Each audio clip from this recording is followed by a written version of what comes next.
Vous savez, le divertissement américain, c'est un petit peu comme McDo. Si vous en consommez trop souvent, on finit par tomber malade.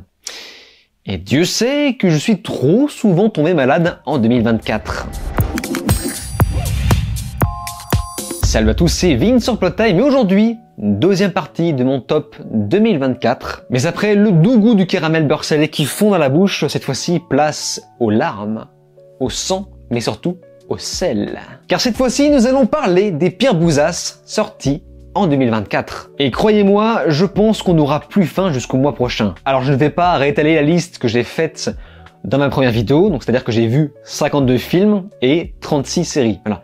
J'ai vu trop de séries et pas assez de films, notamment pas assez de films non américains. Voilà, j'ai consommé trop américain et n'oublions pas aussi que les séries sont la plupart très souvent américaines, donc en tout cas les plus connues. Donc voilà, ça c'est un gros travail que je dois faire. Bon, en tout cas, c'est 2025, je pense que je vous ai déjà souhaité la bonne année dans ma vidéo précédente. Et comme à chaque fois, chacun se fait sa petite résolution. Par exemple, j'aimerais en finir une bonne fois pour toutes avec mes difficultés en anglais. On reproche beaucoup aux cinéphiles de mon genre de consommer trop américain, je pense que là je vous ai montré l'exemple, surtout avec les séries, et le fait est que ça m'arrangerait beaucoup de regarder un film sans avoir des sous-titres à me taper à chaque fois que je regarde un film en VO. Pas vous? C'est pourquoi je me suis mis à Rosetta Stone, qui m'a d'ailleurs à nouveau proposé de collaborer avec moi pour cette vidéo. À la différence d'un apprentissage standard, Rosetta Stone va utiliser l'immersion en nous confrontant à des scénarios de vie réelle. Ça peut passer par des images, des audios et des exercices interactifs et intuitifs pour que tout semble naturel. Vous n'êtes pas ici pour apprendre par cœur une longue liste de vocabulaire. Vous apprendrez donc des phrases utiles dès votre premier cours pour monter d'un cran par la suite. L'application s'utilise à 50% avec votre micro et c'est justement ça qui va vous permettre d'affûter votre accent grâce à l'outil de reconnaissance vocale. Peut-être qu'un jour j'arriverai enfin à prononcer correctement les accents dans mes vidéos. This is a newspaper. This is a newspaper.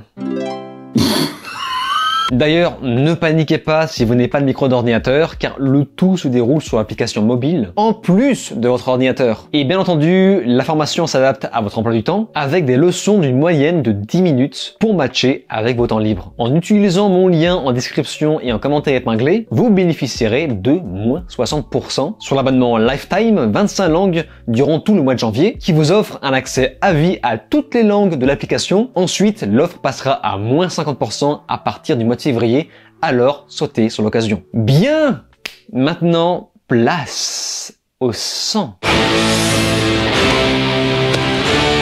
Maintenant, ça va chier. Bien, nous allons gentiment pouvoir commencer par les séries. J'en ai sélectionné 5, les 5 pires séries que j'ai vues en 2024, avec quelques mentions supplémentaires pour le bonus. En 5e position, j'ai choisi la série Knuckles, qui est canon au film Sonic, qui est d'une nullité, mais alors vraiment, à un niveau, vous n'avez pas idée. C'est-à-dire que c'est centré sur le personnage de Knuckles, forcément, mais sauf que là, on pouvait s'attendre à une histoire centrée sur lui, donc pour qu'on puisse en apprendre un peu plus sur lui, sur sa personnalité. En fait, non, la série va raconter une histoire complètement différente. Knuckles va former un apprenti pour qu'il devienne un guerrier, et en gros, évidemment, on est toujours sur le ton très caricatural humoristique qu'on peut retrouver dans les films, que j'avais beaucoup reproché d'ailleurs, parce que c'est vraiment un décalage qui est fait pour les enfants. Et la série, cette série Knuckles, est vraiment que pour les enfants. C'est vraiment que pour les enfants et il n'y a aucune seconde lecture.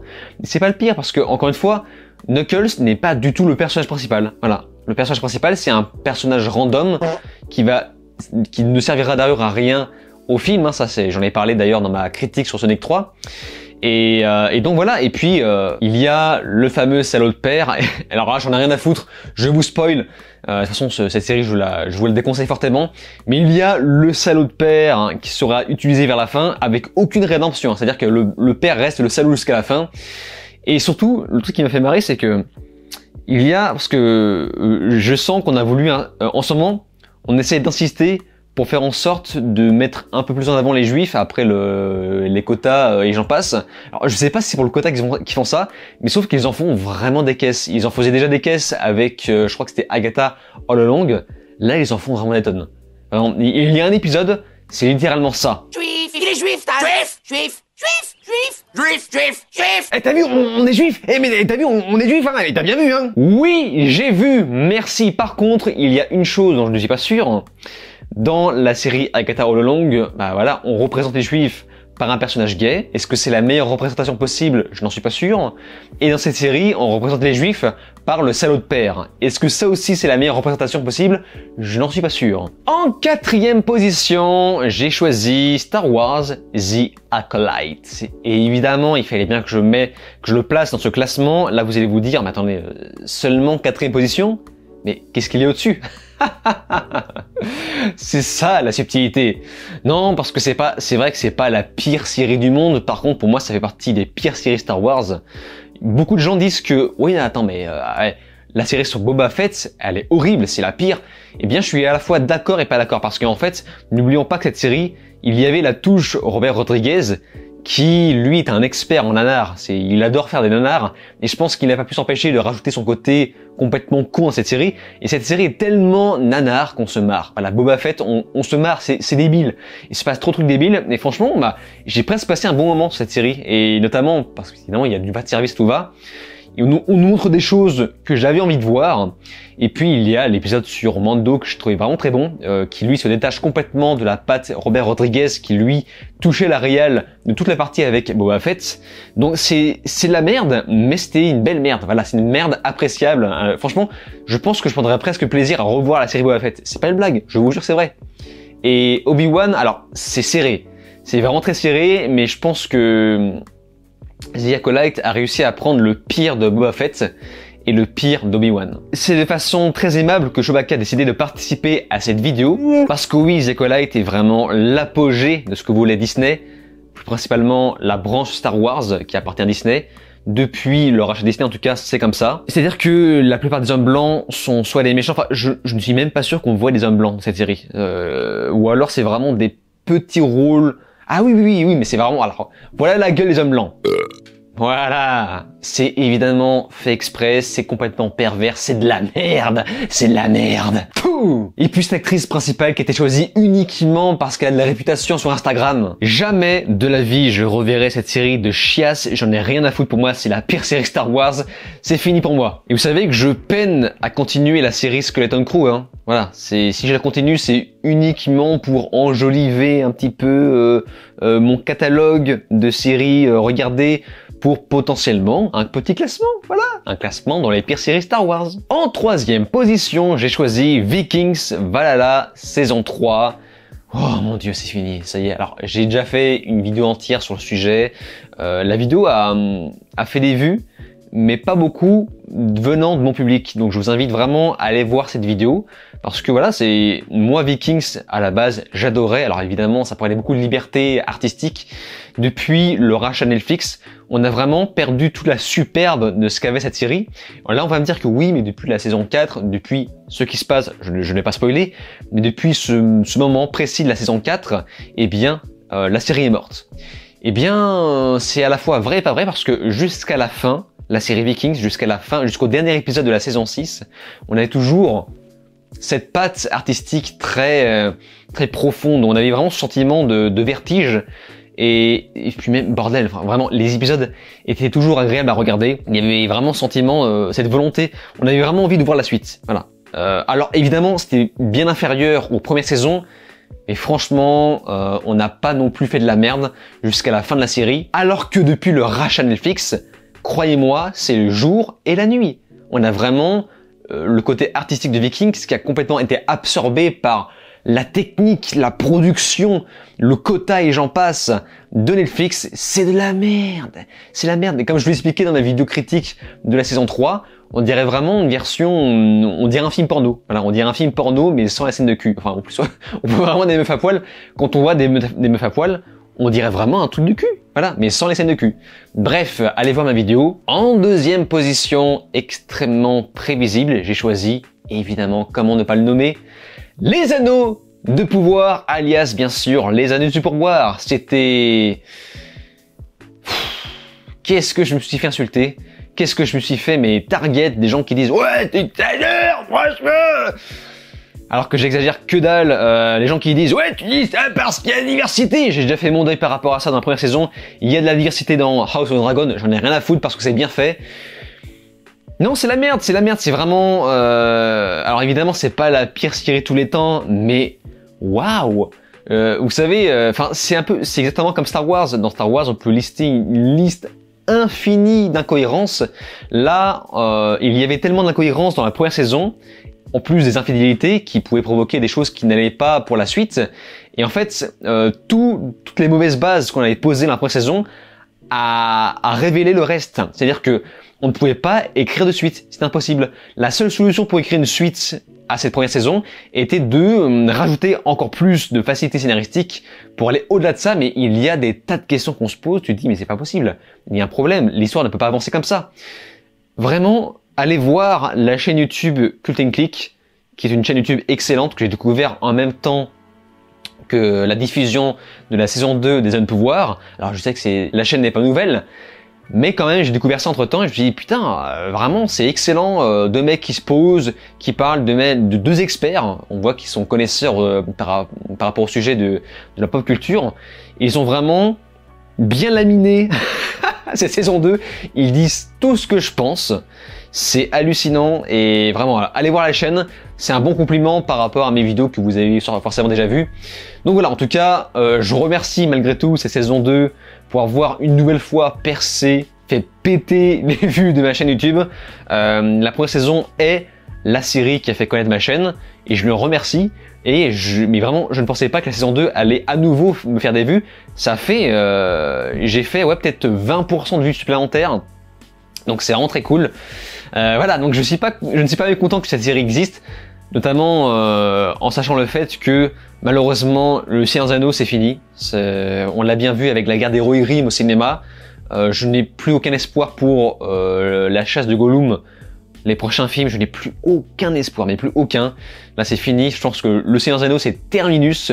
On va rester sur les deux premières trilogies. Je sais que le Hobbit est considéré comme décevant, mais croyez-moi c'est bien meilleur que tout ce qu'on a eu après.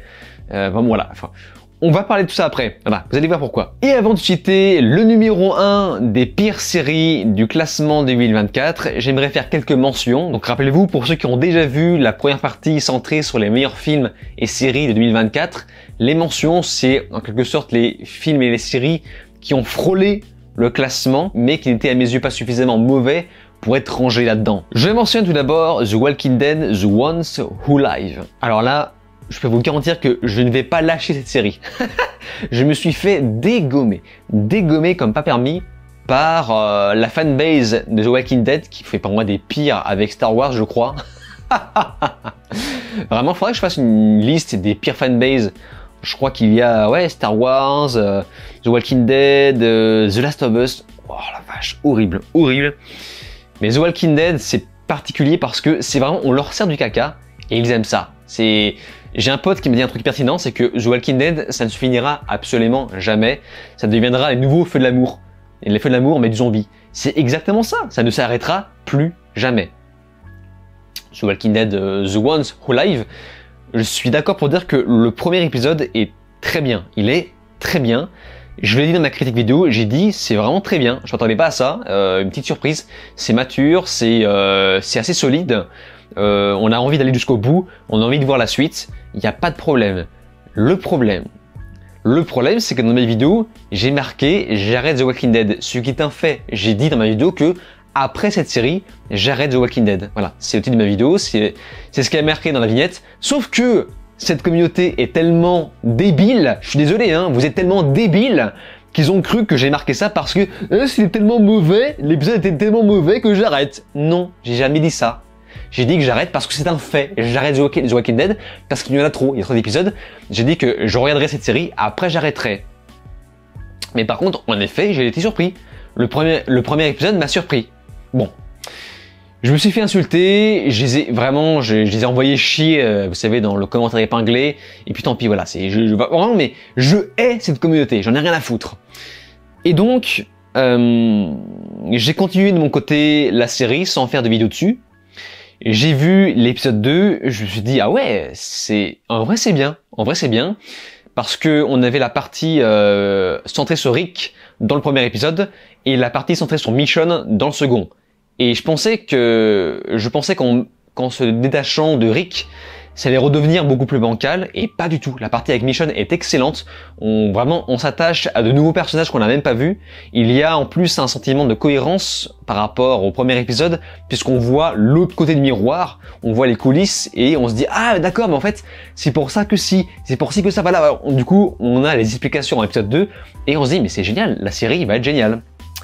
Ensuite vient le reste, c'est-à-dire que après ces 2 premiers épisodes qui étaient excellents, le reste c'est vraiment pas bon. Voilà. C'est pas de la merde, c'est juste pas bon. On a juste Rick et Michonne qui se galochent pendant je ne sais combien d'épisodes, c'est pas intéressant. Et puis pour le reste c'est juste de l'action. Voilà. On a bouché le trou avec de l'action et Rick et Michonne qui se galochent. C'est absolument pas intéressant et pourtant dommage. Les 2 premiers épisodes étaient très bons, mais après ça chute.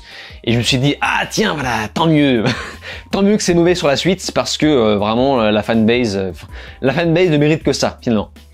Et donc voilà, pour moi c'est officiel, j'arrête The Walking Dead. Je suis très content d'arrêter et pourtant j'ai fait des vues. Le premier épisode de cette saison, j'ai fait je crois 50 000 vues. Et j'arrête quand même, voilà. J'en ai rien à foutre, la communauté est toxique. Et puis même, enfin, la série n'intéresse plus. Il y a trop d'épisodes, ça ne s'arrêtera jamais et j'ai pas envie de me taper un feu de l'amour des zombies. Voilà. Moi j'aime bien les choses qui ont un début et une fin. Et je comprends que le commerce existe, que Hollywood a besoin à chaque fois de renouveler les franchises. Je peux comprendre, c'est comme ça, c'est dans des choses. Apparemment, on cherche à faire un nouveau Matrix, alors que pour moi, la Wachowski qui a bossé dessus, a fait en sorte de saboter son film pour s'assurer que plus personne ne touche à la Matrix. Et apparemment, on va quand même faire un nouveau Matrix. Bon voilà, ça n'a aucun sens. Bref, The Walking Dead, pour moi, c'est terminus. Regardez, je me transforme en zombie. Je mentionne également la saison 2 de Halo. J'ai détesté, mais alors vraiment à un niveau, parce que Chewbacca a à nouveau participé au projet. Voilà. J'ai été discret dans ma première vidéo critique, même si voilà, j'ai fait des blagues dessus, mais c'est tellement visible, On voit tellement qu'ils ont utilisé le logiciel Final Draft, ou Final Drift. Je vous en reparlerai bientôt, mais le logiciel qui permet de calculer la présence d'ethnie au sein d'une écriture, c'est très grave. Et une option inclusion qui était inclue dans ce logiciel pour répondre aux exigences de la DEI, et ça se voit tellement dans cette saison 2, encore pire que la première. Je pensais qu'ils allaient se calmer, parce que la première était déjà bien woke.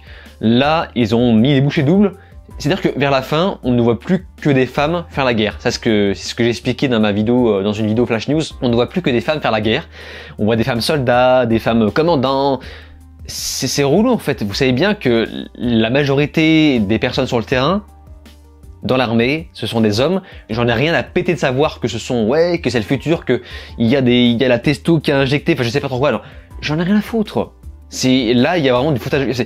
On nous provoque. C'est de la putain de provocation. Enfin bref, j'avais déjà parlé de ça dans ma vidéo critique. J'ai passé un très mauvais moment sur cette saison et je suis tellement content de voir qu'ils l'ont annulé. Alors apparemment, la franchise attend d'être rachetée par une autre plateforme de diffusion pour pouvoir faire une saison 3.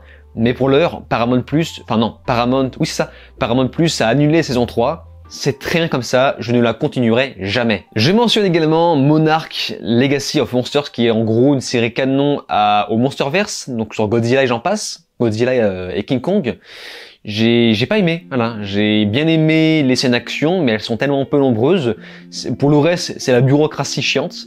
Je vous invite à voir ma critique. Je fais une critique rapide de cette série sur ma vidéo consacrée au dernier film Godzilla X King Kong.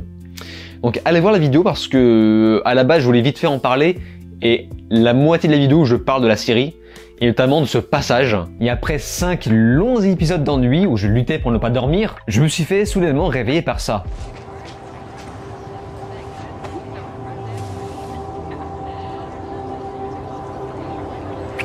I needed that. Je crois qu'il y a un message caché dans cette scène mais je n'arrive pas à le voir. J'ai rien compris. Non, ou alors c'est moi. Non, moi non plus, j'ai rien compris. Est-ce que c'est l'escalier LGBT au cas où on n'a pas compris? Pour savoir si un couple homosexuel a été placé là pour le quota, il suffit de s'imaginer la même scène mais avec un couple hétéro. Et là, c'est le drame. C'est-à-dire que là, on se retrouve face à une scène très cucu et hyper insistante au cas où vous n'avez pas compris les intentions. Et pendant ce temps, vous êtes obligé de valider ça avec un grand sourire, sous peine de vous faire épingler de beaufouferie. Ah, je vous avais bien dit que Chewbacca allait participer à la fête. Bon, je me suis permis de vous remettre ce passage parce que tout le monde était passé à côté, du fait que le sujet sur Godzilla X Kong ne vous intéressait pas trop apparemment, mais alors ça par contre, j'avais déjà tout dit donc j'avais pas envie de le redire dans cette vidéo. Je mentionne également The Gentleman. Alors, des gens vont me dire, mais pourquoi tu ne l'as pas rangé dans le classement? C'est dans le classement des meilleures séries 2024, beaucoup de gens considèrent que c'est la meilleure série 2024. Je peux comprendre. Moi, c'est très simple, c'est très subjectif, je n'ai juste pas accroché, voilà. J'ai trouvé ça hyper bien filmé, hyper bien joué, les personnages sont bien écrits, il n'y a pas de problème, mais j'ai pas accroché. Et surtout, le truc qui commence vraiment à me sortir par les yeux, qu'on ne voit que sur Netflix, enfin, pas que sur Netflix d'ailleurs, mais Netflix ne sait faire que ça, c'est le fait de taper sur le christianisme, voilà. Je l'ai expliqué plein de fois, me concernant, voilà, j'ai perdu la foi, je suis certes de confession chrétienne, mais j'ai perdu la foi, je ne crois plus en rien. Donc concrètement, ça ne devrait pas m'atteindre. Mais le fait de voir une chose systématique, enfin, c'est pas normal en fait. C'est pas normal de taper toujours sur la même religion. Guy Ritchie s'était un peu moqué des juifs dans Snatch, je crois. Et ça m'étonne pas lui qui tape un peu sur la religion, mais en fait pour moi ça aurait été légitime s'il tapait sur toutes les religions. Et si Netflix faisait la même chose sur toutes les religions, là je dirais rien, mais là c'est vraiment systématique. C'est toujours les chrétiens sur Netflix, ça devient relou, mais vraiment à chaque fois, enfin même dans putain de Castlevania Nocturne, on tape sur les chrétiens alors que bordel de merde, dans le jeu, on lançait de l'eau bénite. C'est n'importe quoi, c'est relou là, c'est vraiment relou. Enfin bon voilà, je le mentionne, là, à plusieurs reprises dans cette série, il y a le matraquage sur les chrétiens et c'est pas drôle. Les blagues ne sont pas drôles, c'est juste méchant, voilà. Voilà, je le dis, mais je crois que c'est 3 fois. 3 fois dans la série, voilà, les chrétiens en reprennent pour leur grade. D'un côté les pédophiles, d'un côté on planque de la coke dans les statues de la Sainte Vierge Marie. On a la caricature de méchant qui se prend pour Jésus. Enfin, vraiment, changez de disque, ça vous fera du bien. Voilà, quitte à ne plus en parler, changez de disque, vraiment. Croyez-moi, ça vous fera du bien. Dernière mention avant de vous parler du numéro 1 du classement des pires séries que j'ai vues en 2024, c'est la série Those About to Die, que j'ai pas fini. Voilà, c'est pour ça que je la mentionne seulement, je ne la classe pas dans les pires séries que j'ai vues. Vraiment, déjà, c'est pas beau. Je suis désolé, allez, j'exagère. On sent qu'il y a des moyens. Et je devrais pas juger la série pour un film, vous savez, comme Gladiator 2. Bah forcément, c'était un film à gros budget, donc on voyait le budget à l'écran. C'était plutôt stylé. Là, forcément, c'est une série, donc c'est beaucoup plus compliqué de dispatcher le budget dans plusieurs épisodes. Mais voilà, ça pique un peu les yeux. Après, on va pas se plaindre. Pour moi, comment dire, l'importance pour moi, c'est l'écriture et puis la réal. Et on peut dire que sur la forme, c'est plutôt réussi. Par contre, je n'ai pas accroché. Il y a trop de personnages d'un coup. Et surtout, le respect de la romantique. Et pourtant, Dieu sait que je ne suis pas un expert en romantique, mais les peu de choses que je sais ne sont pas respectées. C'est pas normal. Je ne devrais pas, enfin moi qui suis peu expérimenté, je ne devrais pas tomber sur des éléments qui me sortent de la série. Là, c'est vraiment flagrant. Entre la diversité ethnique qui n'a aucun putain de sens dans cette romantique qui pourtant était très raciste. Les Américains qui confondent de façon très gênante les Berbères et les Noirs. Parce que oui, en fait, faut savoir un truc, ça, je l'avais déjà expliqué dans ma vidéo sur Cléopâtre. Pour les Américains, l'Afrique, c'est pas un continent, c'est un pays. Vraiment, c'est un pays de Noirs. Voilà. Alors que non, c'est un continent avec de la diversité. Puis même, c'est ridicule. C'est ridicule. Il y a tellement de trucs ridicules avec la daronne qui prend son petit couteau et qui va suivre les Romains jusqu'à Rome. Mais ça marche pas comme ça, en fait. Enfin, il y a des notions de distance. Tu vas juste crever de faim et de chaud. Ça n'a aucun sens. Cette série n'a aucun sens. Et voilà, enfin, quand j'ai vu le niveau avec lequel on se fout de ma gueule, je me suis dit, mais je ne continue pas ça. Je ne continue pas ça. Là, à partir de ce moment-là, je me suis dit, maintenant, j'arrête, enfin, je ne me force plus à regarder des séries de merde. C'était une promesse que je m'étais faite en 2023, pardon. Et j'ai tenu la promesse. Là, j'ai vu un premier épisode, ça ne m'a pas plu. Et pourtant, bah, j'aime bien l'acteur principal. J'aime bien Anthony Hopkins. Malheureusement, non, si l'immersion n'est pas là, je n'en regarde pas. Voilà. Bien! Maintenant, nous allons pouvoir passer au numéro 1 du classement des pires séries que j'ai vues en 2024. Bon, c'est prévisible et ce n'est pas, c'est pas aussi juteux que le classement des pires films que j'ai vus en 2024, vous allez voir. En numéro 1, c'est de façon très prévisible que je choisis la série Cat's Eyes. La série Cat's Eyes, c'est une série qui ressemble à un vieux téléfilm français, un vieux feuilleton que tu n'as pas envie de regarder lorsque tu es habitué aux gros blockbusters américains. Une série qui va beaucoup plaire aux bourgeois, aux vieux boomers et à tous ces consommateurs de télévision que je ne regarde plus depuis plusieurs années. Depuis que j'ai découvert Internet. Cat's Eyes, c'est une série avec plein de mauvais acteurs, notamment des acteurs en surjeu, qui, comme on dit dans le jargon, cabotinent, avec 3 actrices certes très jolies, mais accompagnées de dialogues malheureusement extrêmement cringe. Dans l'eau, nous avons le cliché de la lesbienne, parce qu'en 2024, c'est impensable de s'imaginer 3 héroïnes hétéros, un petit peu comme l'était le manga que la série était pourtant censée adapter, en tout cas selon les commentaires que j'ai vus sous ma vidéo. Cat's Eyes est une série merdique, mais ce n'est pas la pire. Oui, j'ai dit, franchement, j'ai vu plus de bonnes séries que de mauvaises séries en 2024. Par contre, pour les films, c'est une autre paire de manches. Parce que oui, nous allons pouvoir passer au classement des pires films que j'ai vus en 2024, en commençant en 10e position. Oui, 10 films, pas 5, mais bien 10. J'ai choisi en 10e position The Lord of the Rings, The War of Rohirrim. Je sais pas comment ça se prononce en anglais. La guerre des Rohirrim. Ouais, t'exagères, c'est pas le pire film. Franchement, t'es obsédé par tes idéologies, tout ça. Toi, tu vois le mal partout. Et t'avais envie de rebondir après les autres pouvoirs. Mais qu'est-ce que c'est que ça? J'ai vu des commentaires dire que c'est mieux que la trilogie des Hobbits. Mais pardon? Enfin, Un voyage inattendu, c'est un vrai bon film. Enfin, il y a un vrai climax, il y a une évolution de personnage. Entre le début et la fin, Bilbo n'est plus du tout le même. Les nains ont une évolution alors qu'ils sont extrêmement nombreux. C'est très dur de faire évoluer des personnages, de faire en sorte qu'ils puissent se détacher alors qu'ils sont aussi nombreux. C'est un pari extrêmement compliqué. Le Hobbit, la trilogie Le Hobbit a été un pari extrêmement compliqué, qui pour moi a été décevant, surtout sur le dernier film. Mais par contre, Un voyage inattendu est vraiment un bon film, certes avec beaucoup de longueur, mais c'est un vrai bon film. La guerre des Rohirrim, c'est pas bon, c'est vraiment pas bon. Alors je vais pas répéter tout ce que je dis dans ma très longue vidéo, mais c'est pas bon, le visuel c'est pas bon, alors qu'il aurait dû être irréprochable par rapport à la proposition. Comme j'ai vu dans les commentaires de cette vidéo, il n'y a pas de guerre, il y a juste des scènes d'escarmouche, exactement comme la scène de grosse bataille, vous savez, dans la série Les Hommes de Pouvoir. Et surtout, j'ai vu plein de gens dire que, ouais, la girl boss, c'est pas la pire. Pardon? Cette girl boss, cette Hera, c'est la pire que j'ai vue ces dernières années. Alors, vous savez pourquoi? Pour la même raison que Squid Game saison 2. Alors, je pense que ça vous a pas échappé, on voit un personnage trans dans Squid Game parce que ça a été imposé par Netflix. Oui, ce n'est pas la volonté des créateurs, ça a été imposé par la DEI de Netflix. Et donc, quand on impose ce genre de choses à un pays étranger qui n'est pas habitué à montrer ça, alors je dis pas que la Corée du Sud ne montre jamais ça, je dis juste qu'ils ne sont pas habitués à montrer ça, et bien qu'est-ce qu'ils font? Ils nous montrent que les bases. Ils montrent les bases de ce qu'on leur a demandé. C'est-à-dire que, oh ouais, regardez, je suis différent et j'aimerais qu'on me plaint plus. Mais je suis quand même fort, regarde, je fais du flingue et je tire très bien. Voilà, c'est vraiment le niveau 1, chose qu'on pouvait découvrir il y a 10 ans en France, enfin pas en France, en Amérique, pardon. En Occident. Je leur en veux pas, hein. Ils ont fait ce qu'ils ont pu, c'est pas leur faute. En fait, c'est pas la faute des Sud-Coréens, c'est la faute de Netflix. Et moi j'aurais préféré, j'attendais vraiment qu'on fasse plutôt un personnage trans, mais sans le moins en arrière. Là on fait encore, enfin on cherche encore à tirer de la pitié, et c'est chiant quoi, c'est chiant. Et donc là c'est la même chose pour ce film. La guerre des Rohirrim, là on a imposé aux Japonais de créer une girl boss. Donc qu'est-ce qu'ils font? Eux, naïfs comme ils sont, parce que ils sont naïfs sur le sujet.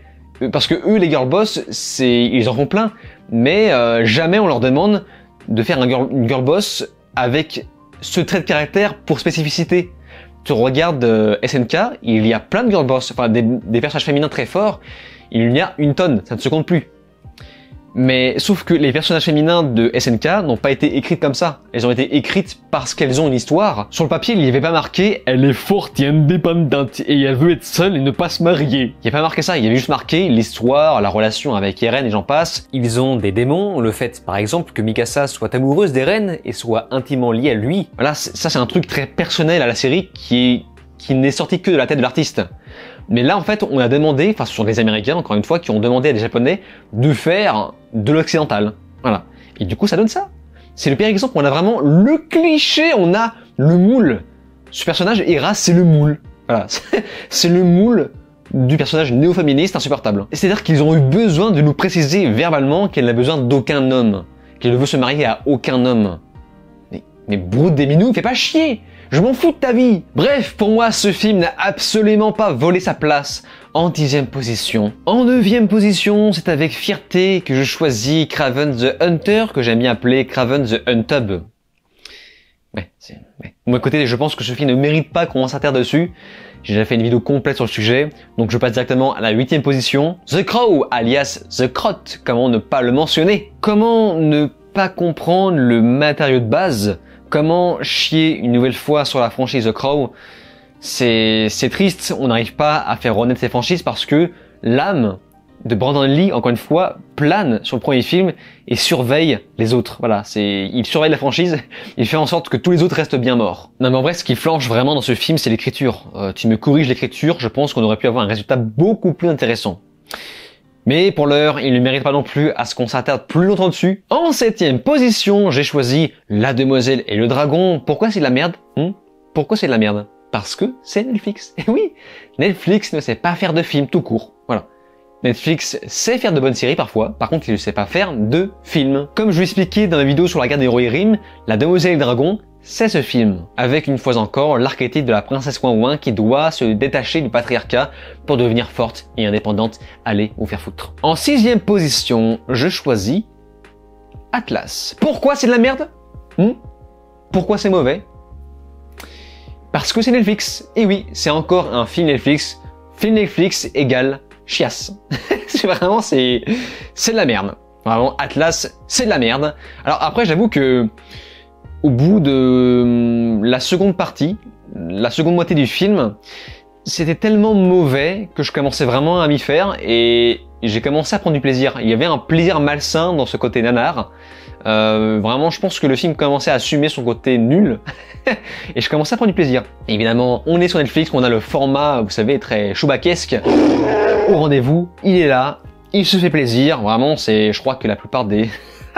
Bon bref, je vais pas entrer dans les détails, mais c'est vraiment... c'est du plaisir, c'est du petit lait. En 5e position, je choisis Rebel Moon, l'intégrale. Oui, vous entendez bien, l'intégrale.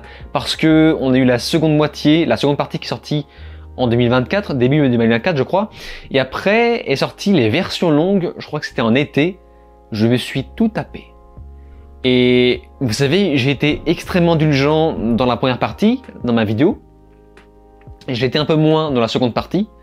J'ai vraiment fait l'effort pour mettre le doigt sur les bons points, parce qu'il y a en effet des bons points. Merci la voiture. Là, je me suis tapé les deux parties longues, les deux versions longues. J'étais là et... Mais quel enfoiré, mais quelle arnaque. C'était tellement mauvais que ça m'a... Comment expliquer? Je hais Rebel Moon, voilà.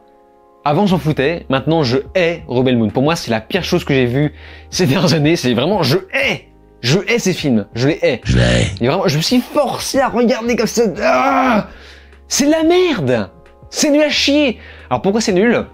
Parce que ce que Zack Snyder avait dit, il avait dit que Netflix avait il a détruit mon travail, hein. Exactement comme pour Justice League.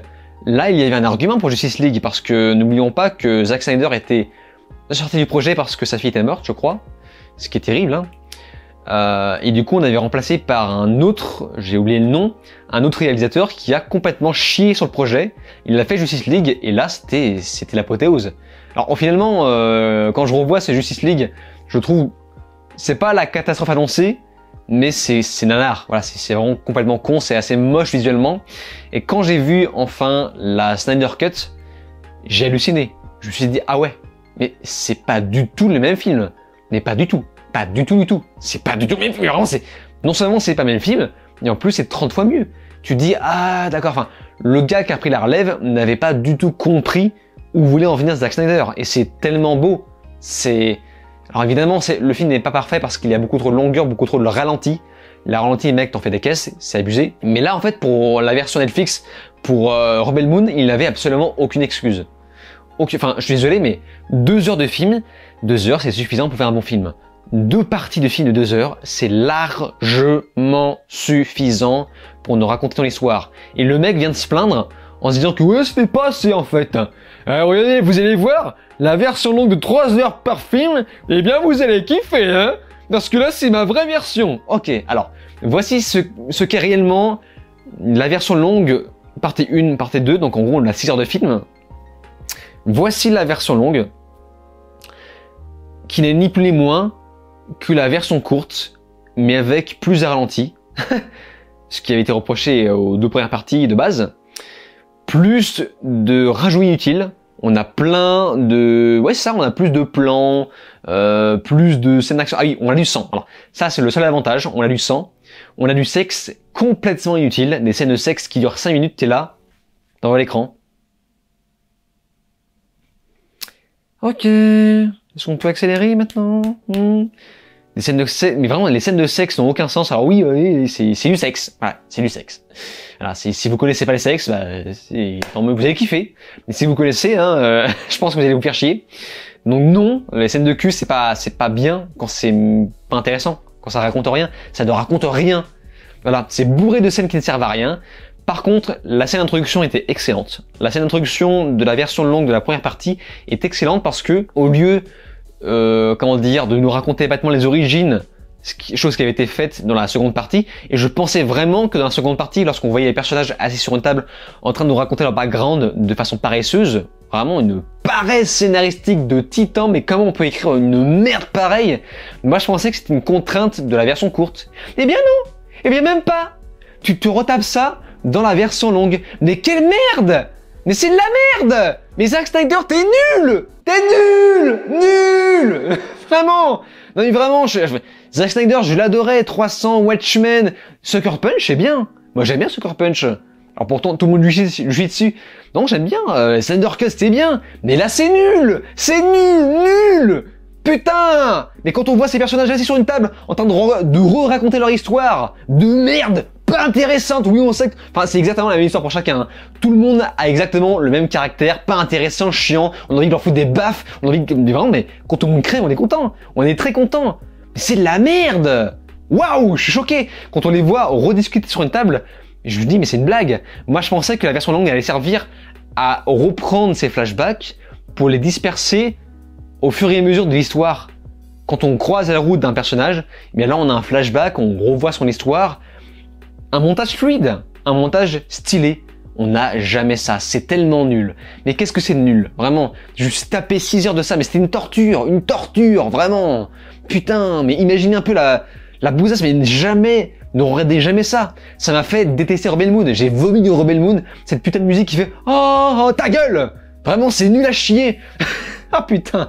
Et ça, et pour finir, Chewbacca qui s'invite à la fête, parce que c'est Netflix, c'est Netshot, avec ce racisme anti-blanc insupportable. Bah oui, parce que tous les hommes blancs sont des chiasses. Voilà, soit c'est des traîtres, soit c'est des grosses larves qui ne savent même pas se battre, on va leur apprendre à se battre, ou soit c'est des mecs qui crèvent, des mecs bizarres, chum, ce mec, ce cuck là qui suit comme un petit chien l'héroïne. Mais c'est quoi ça?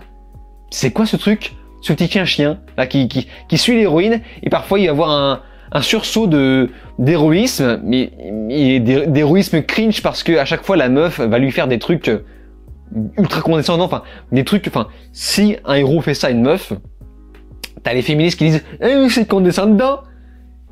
Je crois qu'il y a une scène où tu vois la meuf qui lui remet la mèche, enfin je sais pas, avant qu'il tire, mais c'est tellement réducteur, enfin c'est vraiment, mais ce personnage, je crois que c'est pire que le traître, parce que le traître, qui lui traite, au moins le personnage est stylé, le personnage est puissant.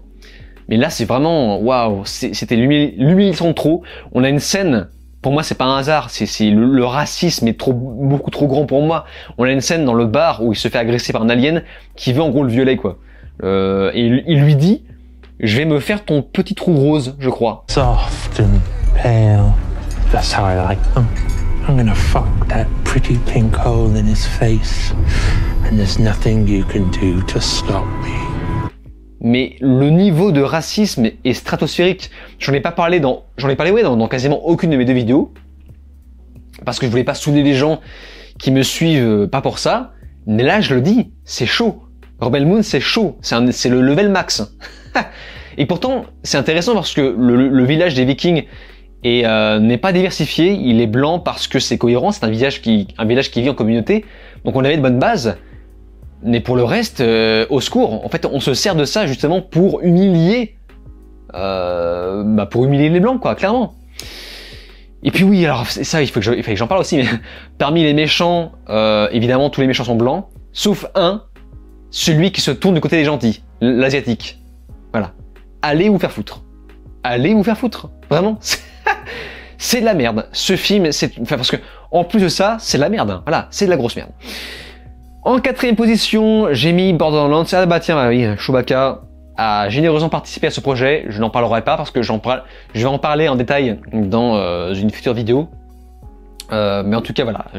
J'ai fait une vidéo dessus. Borderlands, c'est de la merde. Voilà, on passe directement à la 3e position. Ah oui, c'est Madame Web. Pareil, j'ai plus d'énergie là. J'ai tout lâché sur Rebel Moon. J'ai déjà fait une vidéo entière sur Madame Web. C'est nul. Voilà, c'est pas intéressant. C'est pas nul dans le sens je crois que c'est les Marvels. The Marvels, c'était rigolo, moi. Voilà, c'était nul mais rigolo. Voilà, on s'amusait. Là, c'est tristement nul parce que c'est fade, il se passe rien. Je pensais qu'on allait voir les meufs déguisées en Spider-Man et faire du Spider-Man de façon cringe. Pas du tout. Et je sais pas comment je fais pour ne pas mentionner le méchant qui se fait écraser, qui se fait éclater la gueule par Coca-Cola. Enfin, je sais plus, c'est Pepsi. Oui, c'est Pepsi, je crois. Mon Dieu, quelle merde. Bref, je passe directement à la partie 2, 2e position. J'ai choisi, évidemment, Loup-garou, un film français. Là, vous devez vous dire, attends, mais c'est pas le numéro 1, ça? J'avais mis sur la miniature de mes vidéos, j'ai marqué pire film de l'année. Et pour moi, c'est l'un des pires films, pour toutes les raisons que j'ai citées dans la vidéo, que je vais pas reciter ici. Mais c'est vrai que c'est pas le pire, je crois qu'il y a encore un au-dessus, dont on reparlera après quelques petites mentions. Encore une fois, les mentions, ce sont les films qui ont frôlé le classement des pires films de l'année, mais pas assez mauvais pour que je le range là-dedans. Je mentionne tout d'abord Roadhouse, qui était nul, surtout quand tu as vu l'original, qui était pourtant pas ouf. L'original, c'est un petit peu un genre de Die Hard-like, mais vraiment, ça, j'avais jamais vu. Je me suis dit, tiens, bah, avant, je vais voir l'original, après, je vais voir le remake. Mon Dieu, l'original est tellement mieux. L'original a tellement plus de charme, de classe. Je sais pas, c'était vraiment ancré dans son époque. C'était un film qui était dans son jus.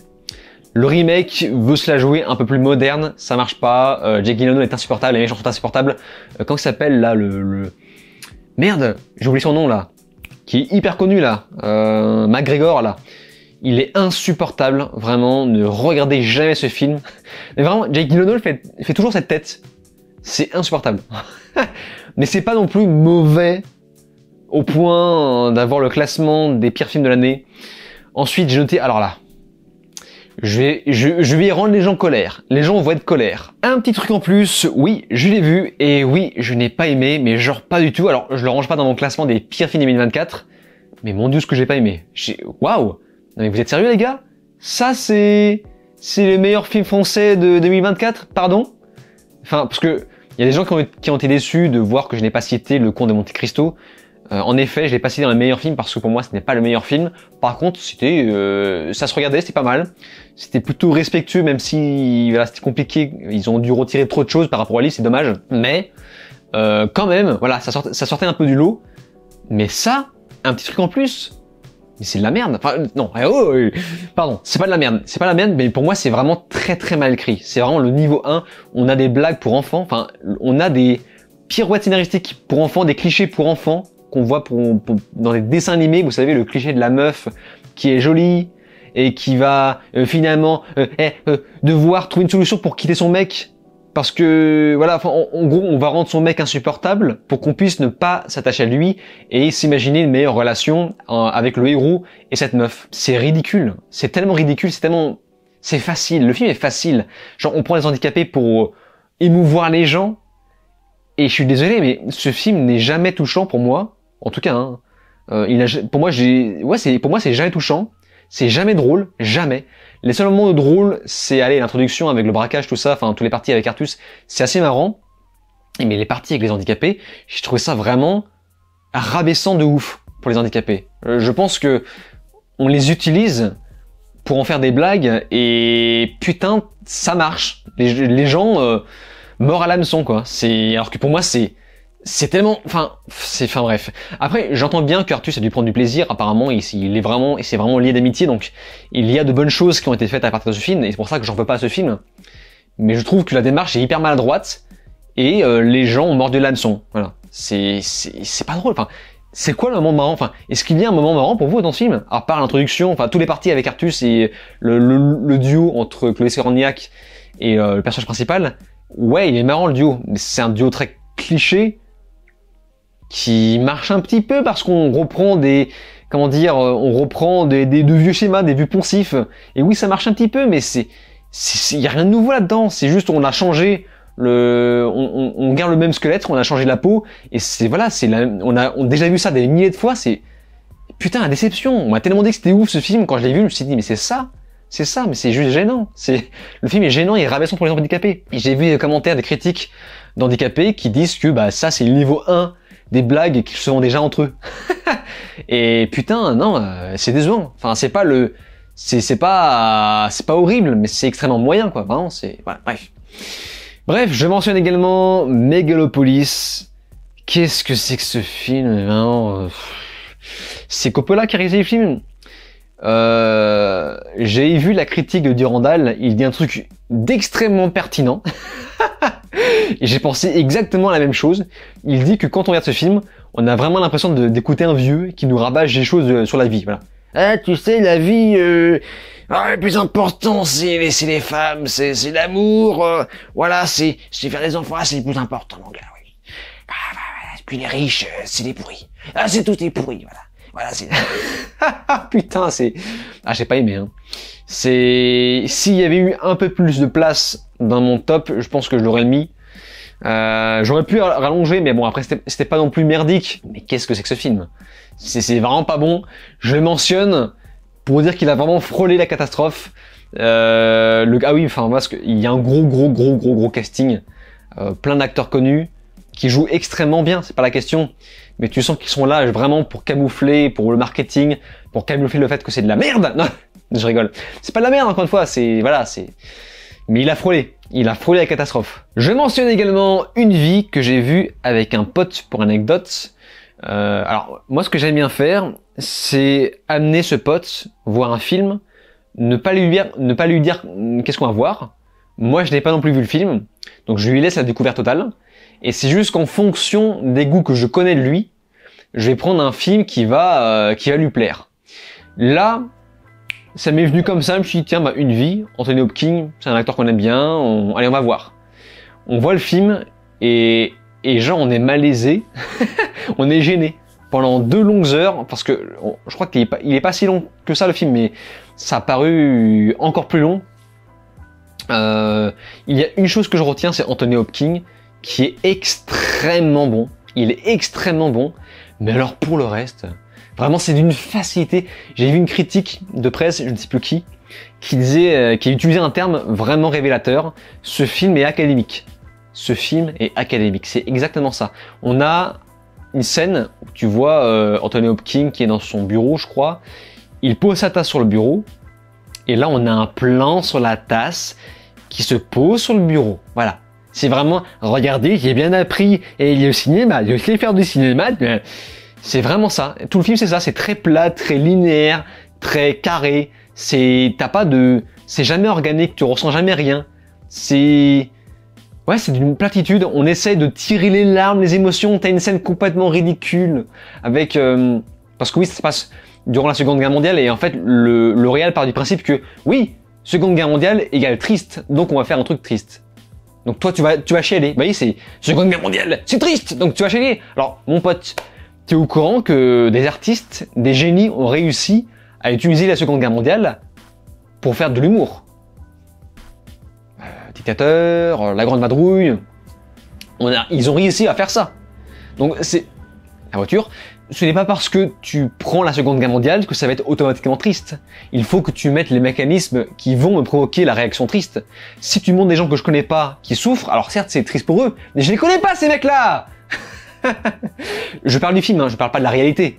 Là, justement, c'est un film, donc il faut que tu me fasses retranscrire la souffrance. Je la ressentais pas. Il y a une scène tellement ridicule, mais vraiment, c'est ridicule. On voit en gros le personnage principal qui donne du chocolat à des enfants, les pauvres enfants qui meurent de faim. Et là, en fait, comme par hasard, il a plus de chocolat à la dernière personne qui est la petite fille avec le bébé dans ses bras. Oh, c'est tellement triste, mais il faut pleurer maintenant. Non, je ne pleurais pas, non, je n'ai rien à foutre. c'est ridicule. Voilà. En fait, avec mon pote, on s'est dit une chose de pertinente, c'est qu'à la fin du film, ça devient vraiment intéressant, et je pense que le film aurait fait un très bon court-métrage. Un bon court-métrage de 15 minutes, avec quelques micro-flashbacks du passé. En fait, tous les parties dans le passé, c'est pas intéressant. On s'en fout. Ça aurait très bien pu être résumé en quelques phrases, mais par contre, la partie de fin, on voit Anthony Hopkins rencontrer les gens qu'il a sauvés. Là, c'est un grand waouh. Voilà, là, c'est émouvant.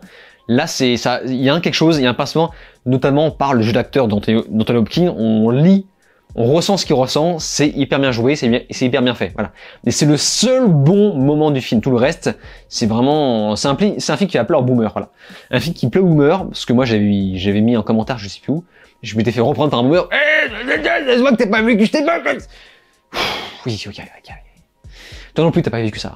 Je mentionne également Bad Boys 4 avec l'aimable participation de Chewbacca. Ah, il fait plaisir ce Chewbacca. Il a bien pris le soin de faire en sorte que tous les hommes blancs soient des connards. Ah oui, bah oui. Et vous savez, le premier bandit qu'on voit au début du film, là, le bandit, on voit un blanc, blond, limite roux, avec un buzz cut qui braque une banque. Bah oui, évidemment, c'est la base, voilà, c'est la base. Et puis, du coup, en parlant de ce principe-là, je me suis dit, mais parce que, enfin, j'ai compris le mécanisme, et on voit un autre blanc dans le film, un autre homme blanc, il va se présenter pour être maire, je crois, joué par l'homme élastique vous savez, du film Les 4 Fantastiques, et dès le moment où t'as Will Smith qui dit « Ouais, je voterai pour vous », je me suis dit « Ok, c'est le méchant ».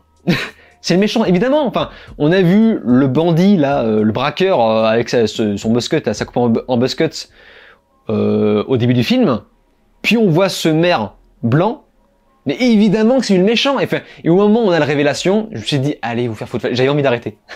J'ai envie de sortir de la salle, j'en pouvais plus, quoi. Enfin, j'ai pris aucun plaisir à partir de ça, tellement qu'on se fout de notre gueule, tellement que c'est linéaire, lisse, Chewbacca, à la réelle. Pardon, Chewbacca, je l'aime bien. Hein. C'est vraiment son travail un petit peu fatigant. Alors certes, il y a de bonnes scènes d'action, tout ça, voilà, les personnages un peu rigolos. C'est bien filmé. En plus, on a tenté de nouvelles choses dans la réelle. Donc c'est plutôt intelligent, mais je peux pas rentrer dedans. Donc voilà. Puis, au bout d'un moment, allez vous faire foutre. Hein. To the Moon, pareil. J'ai ramené un pote, le même pote, en lui faisant la surprise, en lui disant t'inquiète pas, tu vas kiffer. Et on a cringé. c'est pas bien, c'est pas nul au point de le ranger dans mon classement, mais c'est pas bien. Vraiment, c'est pas bien.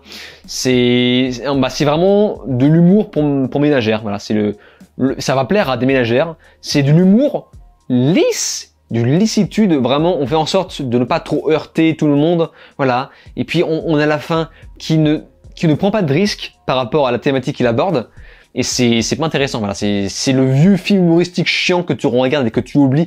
Vraiment, c'est le film humoristique vite fait marrant que tu regardes lors d'une après-midi pluvieuse à la télé sur W9 avec un dimanche avec une tasse de chocolat chaud, voilà, à la limite, pour compenser un peu le reste. Et pour finir dans les mentions, je choisis Le Ministère de la Sale Guerre. Oui, j'ai pas aimé ce film. C'est con, hein. Je me suis dit, yes, on va voir un film avec des hommes bien virils, voilà, qui vont péter du nazi, un petit peu comme Inglourious Basterds. Ouais, mais sauf que Inglourious Basterds, c'était mieux. Voilà, c'était mieux, c'était tragique. En fait, ce qui était excellent dans le film de Tarantino, c'est qu'il y avait un ton finalement très adulte derrière cette couche de caricature. Je m'explique. Les personnages avaient une vraie souffrance, une souffrance réelle. Ça avait l'air vrai. Enfin, tu sens que l'univers dans lequel ils étaient était vraiment l'univers de la Seconde Guerre mondiale. C'est le vrai, voilà. Avec la vraie souffrance, tu sens que les personnages ont vraiment souffert et qui ont la niaque, ils veulent se venger. Là, dans ce film, tu ne ressens jamais ça. On dirait vraiment un vieux jeu GTA, je sais pas trop quoi, où tu tires dans tous les sens, c'est pas intéressant, les personnages sont pas intéressants, tu t'attaches à personne. Oh, par contre, la meuf qui joue dedans, je sais plus comment elle s'appelle. Oh, qu'est-ce qu'elle est belle. Qu'est-ce qu'elle est belle. Oh. Le truc ridicule aussi, c'est que Chewbacca a voulu participer un petit peu au projet. Alors c'est compliqué parce que là ça se passe dans un régime nazi, voilà, avec une occupation nazie, et malgré ça ils ont fait en sorte que les nazis s'en foutent un petit peu les noirs. Moi je pensais que les nazis n'aimaient pas les noirs, là ça va, je me tranquille en fait. Ce qui est chiant, c'est que j'ai horreur quand un film comme ça, donc sur la Seconde Guerre mondiale, essaie de faire confiance par rapport au fait, c'est la même chose pour une vie. Là on fait confiance sur le fait que nous, on part du constat qu'on n'aime pas les nazis. Oui, mais sauf que moi, des nazis, j'en ai jamais vu de ma vie. Donc, j'aimerais bien, à chaque fois qu'on fasse un film sur le sujet, qu'on nous rappelle en quoi ils sont cruels. Très bon film sur le sujet, La liste de Schindler. Voilà. On a de bons exemples qui nous font, voilà, une petite piqûre de rappel pour dire waouh, ah ouais, ce personnage c'est vraiment le roi des cons, c'est le roi des salauds. T'as vraiment envie qu'il crève. Voilà, parfait, très bon film. Tu comprends, t'as la piqûre de rappel pour nous rappeler à quel point ce personnage est un fils de pute et qu'il faut s'en débarrasser. Tu n'as jamais ça dans une vie, tu n'as jamais ça dans le ministère de la sale guerre. T'as juste le méchant nazi, mais vous n'aimez pas les nazis de toute façon. Bah oui, voilà. Mais montre-moi en quoi il est cruel. Inglourious Basterds faisait tout le temps ça. On avait l'introduction qui était une intro coup de poing, une intro culte pour nous montrer à quel point ce nazi, avec quelques dialogues, quelques échanges de phrases, est un salaud. Voilà, c'était hyper bien fait. Bref. Le ministère de la sale guerre, c'est de la merde. Oh pardon, c'est pas de la merde, mais c'est pas... voilà, il a frôlé le classement. Hein. Et pour finir, je vais citer le... Micro. Très bien. Hop. Je vais citer le numéro 1 de ce classement des pires films que j'ai vus en 2024, qui n'est d'autre que The American Society of Magical Alors je vais sortir le titre au cas où.